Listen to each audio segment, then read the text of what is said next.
எனக்கு விருச்சிக ராசி கேட்ட நட்சத்திரம் அப்படின்னும் போது நிச்சயமாக ஏமாற்றம் அடைந்திருப்பார்கள். வீட்டுக்கு பக்கத்தில் மசூதி இருக்கும்.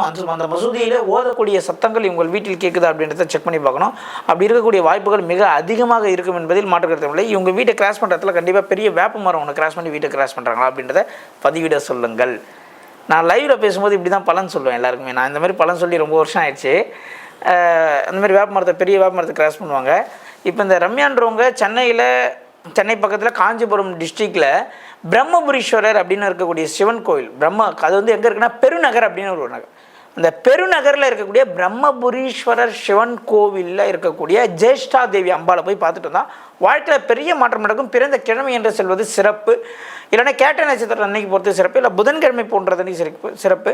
இந்த மாதிரி நாட்களில் போய் ஜேஷ்டா தேவி அம்பாவை பார்க்கணும். அந்த ஜேஷ்டா தேவி எங்கே இருக்கான்னா பெருநகர். அந்த பெருநகர் எங்கே இருக்குன்னா காஞ்சிபுரத்துலேருந்து 15 கிலோமீட்டரில் பெருநகர்னு ஊர். அங்கே பிரம்மபுரீஸ்வரன் சிவன் கோயில் உள்ள ஜேஷ்டா தேவி தவம் இருக்கிறாள். விநாயகரை நோக்கி 3 தேவிகளின் அம்சம் அந்த ஜேஷ்டா தேவி.